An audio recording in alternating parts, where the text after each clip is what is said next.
So for today, we are going to go over some of the nominees for the Video Game Awards and give our takes on who should win it and who should lose it. First up, Best Game Direction, awarded for outstanding creative vision and innovation in game direction and design. First, Elden Ring from Software. Next, God of War Ragnarok, Sony Santa Monica. Horizon Forbidden West, Guerrilla Games. Immortality from Half Mermaid. And Stray from Blue Valve Studio. Why is Stray there? Can somebody tell me, please? That's the best cat game of all time. What do you mean? Come on, man. Listen, you guys got to understand, Stray, I personally have not played Stray, but I've heard great things about it. Like, people are saying that it's a great game. It makes me jealous. I haven't played it yet because I'm hearing good things. I wouldn't pay full price for that game, but I would play it. What is it about? Like what are you doing it? That cat life, baby. I think just based on what the criteria is for this, like, can anything other than Elden Ring win? I mean, God of War 2018 with that single shot camera, that was a great, it was a great innovation, but this is just more of that. So by default, it can't win best direction because it's the same direction as the last one. Built It's gonna be upon, Elden Ring. yeah, Elden Ring is built upon all of the Souls games and Bloodborne and Sekiro.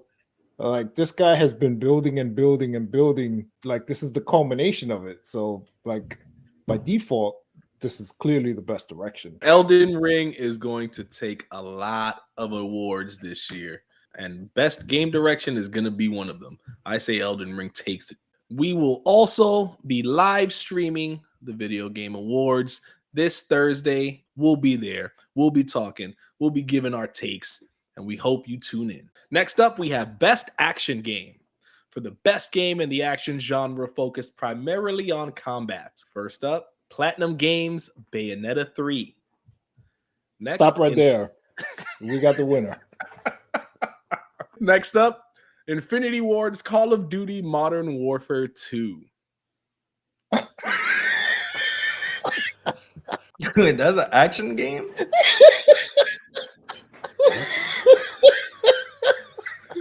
Next up, we have Angel Matrix's Neon White, Slow Claps Sifu, and Teenage Mutant Ninja Turtles Shredder's Revenge by Tribute Games. For me, this is a no-brainer.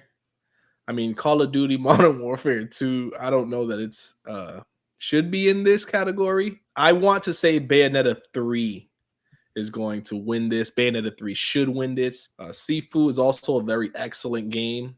I personally wanted Sifu to win best indie game, but I can see it taking this as well. But if I had to choose one, I would say Bayonetta 3 is going to take it. I played it on the Switch. It is phenomenal. I think it's going to be Bayonetta because this is an action game category. That's an action game, an excellent action game. Sifu got a chance, but well, I mean, it's in a later category. I think that's the one that's going to win because it makes no sense why it's in that category, and they wanted to give it something. But yeah, I think Bayonetta got this one easily. My heart says Bayonetta. My brain says Call of Duty Modern Warfare 2. Call of Duty is going to win multiplayer. If you like what you're seeing in these videos, please don't forget to hit the like button and also subscribe to the channel to get our updates as our videos go live every Monday and Thursday. All right, next up, we have the best narrative for outstanding storytelling and narrative development in a game. A Plague Tale, Requiem, Elden Ring, God of War Ragnarok, Horizon Forbidden West, and Immortality. So this one is a bit different. We're talking about narrative-driven games. A Plague Tale, I can see exactly why it would be in it. It's pretty much a narrative-based game. It's very light on gameplay, strong on narrative. God of War Ragnarok, you get to really play into the son-father dynamic, so it has a lot of banter from them too, which adds to the gameplay as well, adds to the storytelling. Elden Ring, I mean, I don't know that Elden Ring is going to take best narrative. I think it's going to take a lot of awards, but narrative isn't it. I have a soft spot for Horizon Forbidden West. I think that game is just amazing. I think the storytelling took it to another level from part one. My take is Horizon Forbidden West. I think this is one of the categories where God of War is the shoe-in. because it has a lot of twists and turns that the story takes, and that's really the best part of the game, hands down. That's really why it was getting a lot of tens, was because of its story. Horizon didn't get tens, even though the story's good. I haven't played it, so I can't speak to it, but judging by what you're saying, Pleasa, it sounds like it's really good, but it wasn't getting tens off the story like God of War was. So I think it's easily going to take this category. I think it's gonna be God of War or Horizon, one or the other. Next nomination is Best Multiplayer for outstanding online multiplayer gameplay and design, including co-op and massively multiplayer experiences, irrespective of game genre or platform. Infinity Ward's Call of Duty Modern Warfare 2, Player First Games Multiverses, Blizzard's Overwatch 2, Nintendo EPD's Splatoon 3, and Tribute Games Teenage Mutant Ninja Turtles Shredder's Revenge. I respect that Shredder's Revenge is in this, but it's not winning Best Multiplayer. Splatoon 3 is definitely not winning Best Multiplayer. Overwatch 2 is really good, but Call of Duty Modern Warfare 2 is more in the public eye. But you know what? Overwatch 2, baby. Blizzard, let's go. They're going to steal it from Infinity Ward this year. I say Overwatch 2. 2016's Game of the Year is back better than ever, baby. Woo! Overwatch, whoa! You know what's crazy? Ninja Turtles is on this, and all the other games are shooters, multiplayer. I think when people think about multiplayer, they think shooting games, not Ninja Turtles. That's why it says irrespective of game genre or platform. It's gonna be Call of Duty because it's massively popular. This is the one that Overwatch is going to take. So far, it's the only one that we've seen in nominations. I think Modern Warfare 2 is going to have its shine somewhere else, but I think Overwatch. I mean, to be clear, I don't think Overwatch is going to win. My heart wants Overwatch to win because I think that's the right answer. You mean the greatest Call of Duty launch in the history of Call of Duty launches is not going to win? Next up, we have Best Action Adventure Game. For the Best Action Adventure Game combining combat with traversal and puzzle solving. Call of Duty. A Plague Tale Requiem. God of War Ragnarok. Horizon Forbidden West, and Stray, everyone's favorite cat game. Tunic Team's Tunic. For the Best Action Adventure Game, I'm biased. I am going to say Horizon Forbidden West. Best action game is what my heart says, but God of War is going to win this. Thank you, Pleasa, for not listening to your heart and following your brain, because God of War got 10s. And Horizon is sitting at a nice 84 or something like that. 89, the PS5 89 on Metacritic. God of War is winning this. I love Tunic, but God of War is a much better action adventure game. Like the Don said, those 10s, that perfect 10s all across the board, flawless, masterpiece. How can it not win? Statistically, it beat out every other game. It's a flawless come on, masterpiece. Man. So it needs to win this category. If it doesn't win, it wouldn't make sense. Our rating system is fake and a fraud. We should ban everything.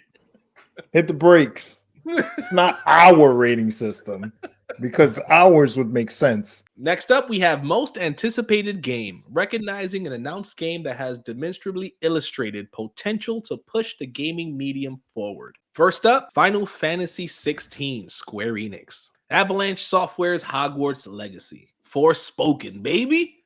I'm lying. That one wasn't it, but it should have been in there because that game is going to be great.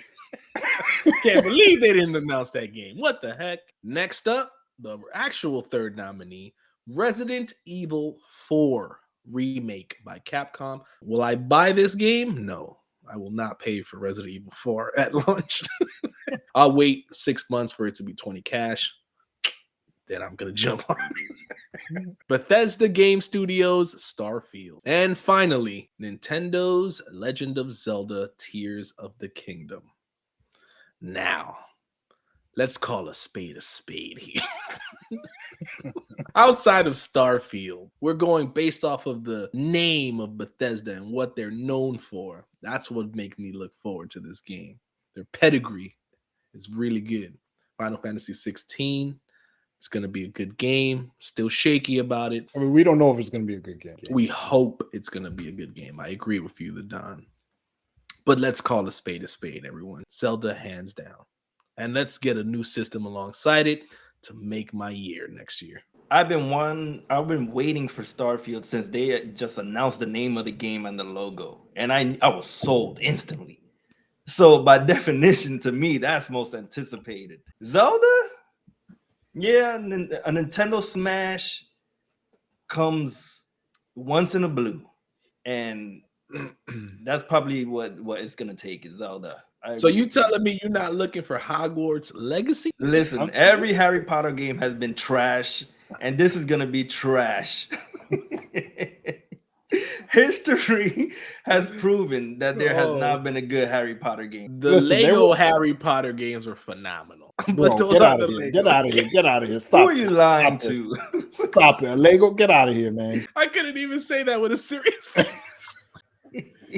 I'm gonna say this: there weren't good Batman games until Arkham Asylum. So it could surprise you. But what no sold me on Harry Potter was Gotham Knights coming out at 30 frames, and I'm just like, oh god, they're gonna do the same thing with here too. They're just gonna crap this game out just to make money. But yeah, Tears of the Kingdom is gonna win this. No contest. Next up, we have best sports. Not only sports, but put a dash in front of it and then add racing to it. That's right. For the best traditional and non-traditional sports and racing game.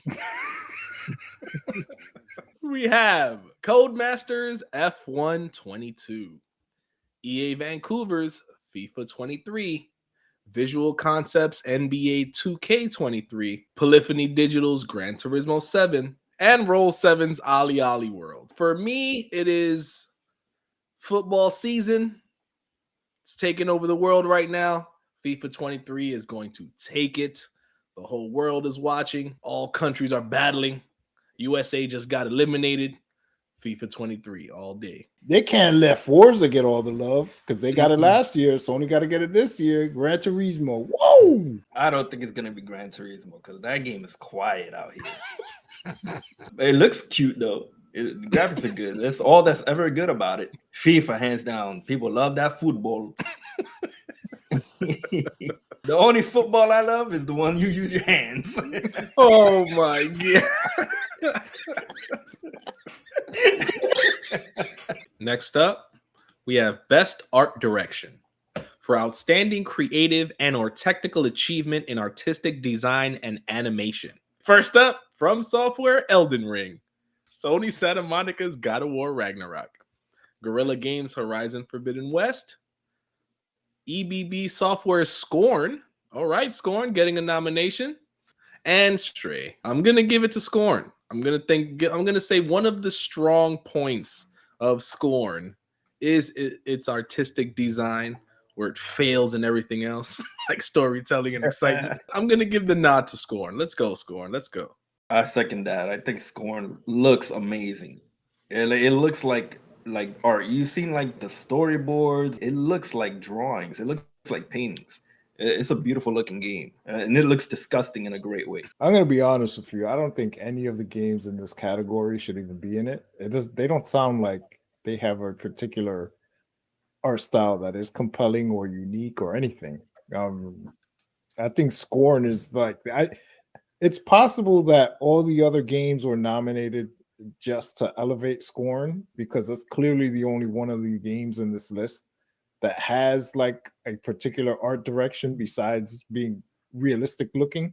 It's a shoe-in for this award based on just the other nominees don't really make any sense. I'm surprised Bayonetta 3 isn't in that category. And one of the most important nominations of the night, the one that everyone is going to look forward to, the one where all eyes are going to be on this award, the Game of the Year category. Recognizing a game that delivers the absolute best experience across all creative and technical fields. Best in class. A Plague Tale Requiem. Elden Ring. God of War Ragnarok. Horizon Forbidden West. Stray. Xenoblade Chronicles 3. Elden Ring, and God of War Ragnarok are the only games on this list with all 10s, so it should only be between them two, right? Because they all got, the industry said that these are the best two games in this list. Elden Ring is going to win based off of everything: popularity, ratings, pop culture, going viral. This game did everything. It broke the internet when it came out. It single-handedly destroyed Horizon Forbidden West. Elden Ring is my clear-cut choice. There's no other option. A phenomenon the likes of which the video game industry has never seen before. Elden Ring blew up. The director has no idea how. When asked if he can duplicate the success, he said no. So this is a one of one. Never before, never again. Elden Ring. Game of the year, hands down. Yeah, Elden Ring all day, baby. Look, going off of Metacritic, Elden Ring got a 96. God of War got a 94. You look at the user scores, Elden Ring got a 7.8 with 10,000 user reviews. 10,000 people to make it 7.8. God of War, 8.0 user score, 5,000 reviews. It's Elden Ring. The streets love it. The critics love it. Elden Ring. Don't you guys think Microsoft got robbed? Not a single Microsoft exclusive in this year's list. I think the people got robbed by Microsoft. That's what I think. Where are these games at, man? Where are the exclusives, Microsoft? Why aren't you on this list? Next up, best fighting game. For the best game designed primarily around head-to-head combat, we have Arc System Works' DNF Duel, CyberConnect 2's JoJo's Bizarre Adventure, All-Star Battle R. We have SNK's King of Fighters 15. We have Player First Games Multiverses, Slow Clap Sifu. Is Sifu a fighting game or an action adventure game? So because the game has fighting, it's a fighting game. Every game has fighting. No, but it's you gotta see it in motion, Lou. It's a fun game, man. None of these fighting games that are actually fighting games lit the world on fire this year. Nobody was hyped about any of these games. Maybe King of Fighters, but that didn't set the world on fire. You mean to tell me the world wasn't ready for King of Fighters Part 3078? Yeah, Sifu's gonna win because it's the only game here of any notoriety. And it's not a fighting game, but for some reason it's here. The fact that it's here makes me think it's gonna win. Like, why else? Come on, man. Why is it? That's not a fighting game. Why is this here? Because it needs to win something. So this is what it's gonna win. What about Multiverse? That's the low budget Super Smash Brothers. Multiverses is my pick for this year. I think it had, like Lou said, the characters, the licenses. It was buzzing when it first came out. I don't know many people that are playing it now, but I know it did get some pop when it first came out, and it was, like you said, a Smash Brothers clone. They had to shell out the big bucks to get those licensed characters. It was a fun game. It just didn't specifically catch my eye. I didn't care for this mix of characters from this world, but I think this is going to win it over everything else. You know what you just described right now? A not game of the year fighting game. Next up, we have Best Adaptation, recognizing outstanding creative work that faithfully and authentically adapts a video game to another entertainment form. Arcane's League of Legends, Cyberpunk Edge Runners by Studio Trigger, The Cuphead Show, Sonic the Hedgehog 2, the movie, and PlayStation Productions' Uncharted, the movie. So the Cuphead Show is phenomenal. It is hilarious. It is such a fun time. Sonic the Hedgehog 2, Jim Carrey killed it. I hope he comes back for part 3. I hope they just throw the bank at him and say, here, please come back. Even though he said he's done. And Uncharted, hey, I'm an Uncharted fan. I thought it was a fun ride. I thought it was a good movie. I don't think it was better than Sonic the Hedgehog 2, personally. This is some good stuff in here. The Cyberpunk Edge Runners, I've heard nothing but great things about. I haven't seen it personally. But if I were to choose a winner, I would say the Cuphead Show's going to steal it from Sonic 2 this year. It's going to be a shock to the industry, and Cuphead Show's going to come out on top. Let's go. This category, I feel like, is the most competitive out of all of them. It's like Sonic 2 is a great movie. The Uncharted was way better than I thought it was going to be. I loved it. I thought it was fantastic. Cyberpunk Edge Runners was also incredible. Cuphead is a great show. My son loves it. Every one of them is good to great, but only one of them gave you the feeling that you wanted to play the game, and that's Cyberpunk Edge Runners. So I think that's going to win it. I think it'll be between Sonic and Cuphead, because Sonic is the smash of all smashes. Jim Carrey, untouchable. But I think, like Pleasa said, they'll probably do the underdog story of the year. Cuphead win. I I can wholeheartedly easily agree. see that happening. This is probably the closest category we've seen so far, and it's all hits. This is the most interesting, I would say, out of all, because it's a toss-up between three of these. And, you know, I think Cyberpunk's going to win, but I wouldn't be mad if Cuphead or Sonic wins. I wouldn't be mad or upset. They're great. At the end of the day, it's all about the money. Sonic. Next up, we have Best Role-Playing Game. For the best game designed with rich player character customization and progression, including massively multiplayer experiences. From Software's Elden Ring, Live Alive, Square Enix, Pokemon Legends Arceus, Triangle Strategy by Art Dink, Square Enix, and Monolith Soft's Xenoblade Chronicles 3. Xenoblade all day. Whoa, Xenoblade! Whoa! I want to say Elden Ring is going to win this category hands down. I love Xenoblade Chronicles 3. It's an excellent game. Probably the best in the franchise in terms of gameplay. I wouldn't say that, but I know what you mean. But Elden Ring is going to take it. It's just took over the world this year, sold a ton. I think the other games are going to be overshadowed by Elden Ring, and it's going to win. Like Pleasa said, Elden Ring sold gangbusters. Is a phenomenon the likes of which the video game industry has ever seen. The game director said he doesn't even know why it sold so much. He doesn't even know if he could recreate the success. With all that said, that makes it RPG of the year. Elden Ring. In my heart, it's not an RPG. Xenoblade is. But I know Elden Ring is going to win. I just wish Xenoblade would, because to me, that's an RPG. Next up, we have Best Performance, awarded to an individual for voice over acting, motion, and or performance capture. Key point, voice over acting. Like what? I was about to point that out. Like voice over acting. Yeah. We have Horizon Forbidden West, Ashley Birch, A Plague Tale Requiem, Charlotte McBurney, God of War Ragnarok, Christopher Judge, Immortality, Manon Gage, and God of War Ragnarok, Sunny Suljic. Sunny Suljic plays the sun. Yeah, that is a trace. Ashley Birch plays Aloy in Horizon. Yeah. Charlotte McBurney plays the main character in A Plague Tale, obviously. Christopher Judge is God of War. Manon Gage is the main character from Immortality. I mean, this might be the Immortality's time to shine. That's the FMV game. The whole game is FMV. It's nothing but acting. It's built on acting.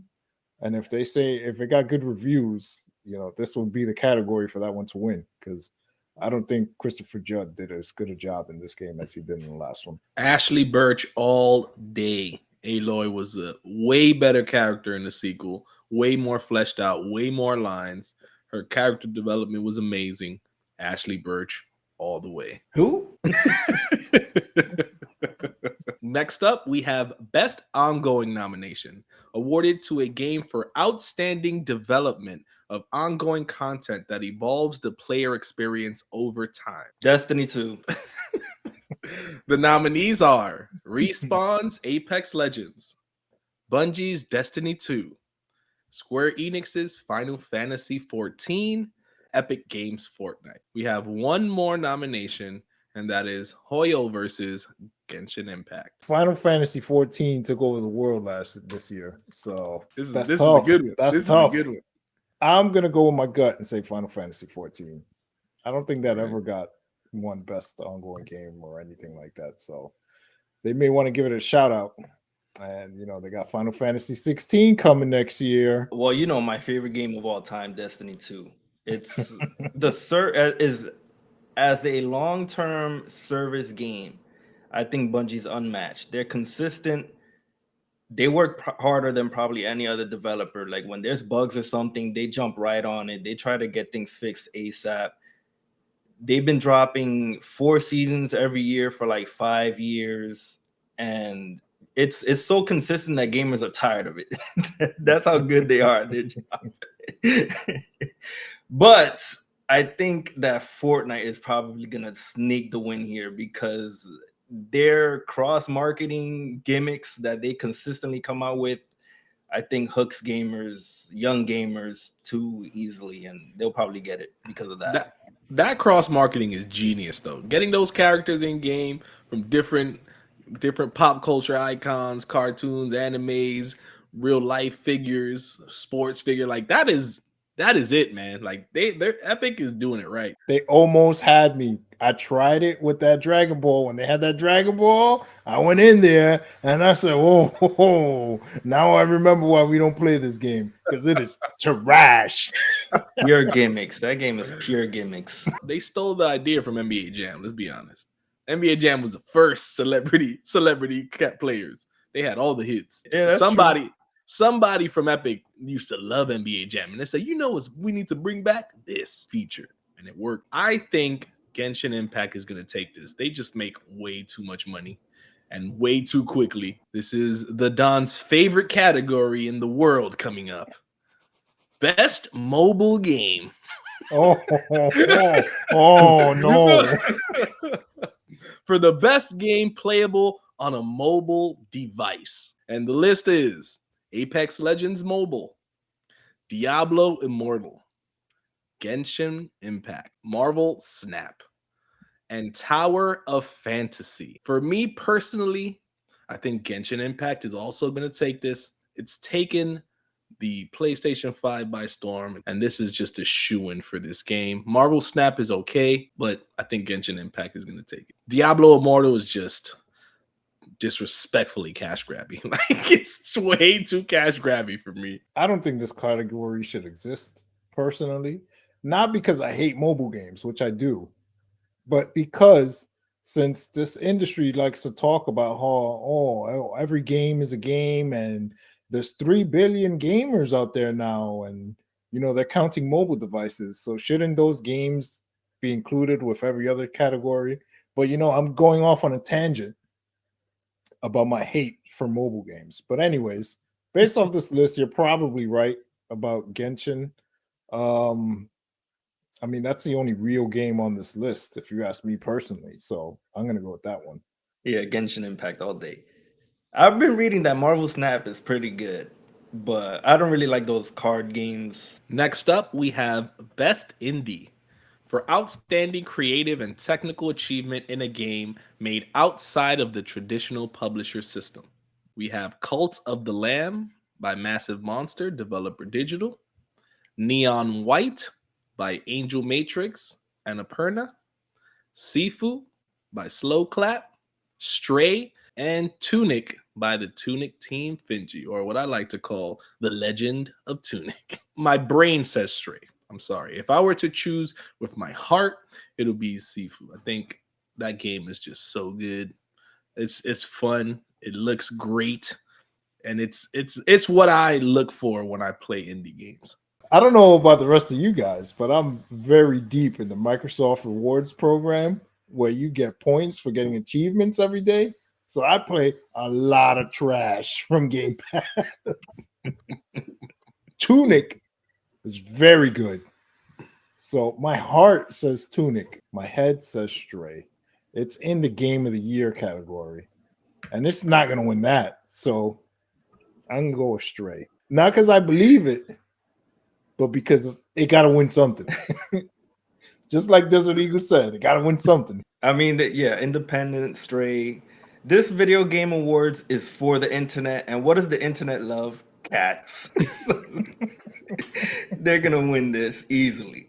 Next up, we have Best Community Support, recognizing a game for outstanding community support, transparency and responsiveness, inclusion of social media activity, and game updates and patches. First up, we have 343's Halo. No, I'm lying. This game is not going to ever be nominated for Best Community Support at all. Community transparency? 343? This That's is an something oxymoron. But now for the real nominees, we have Apex Legends by Respawn, Destiny 2 by Bungie, Final Fantasy 14, Square Enix, Epic Games Fortnite, and Hello Games No Man's Sky. I think is going to have to go to Epic Games Fortnite just because they listen to the fans. The kids love this game. Everyone buys this game. Everyone spends money on this game. It's everywhere. And it's what, year 6, 7? Who knows? This game is just going to keep hitting. We're talking about community outreach. I think it's Bungie hands down because they're constantly communicating with the fans. And they actually went down a little bit this year, but they're still like, if you follow them on Twitter or social media, their website, every week they drop this week at Bungie. They work hard on communicating with their fans. They even talk to fans on Reddit.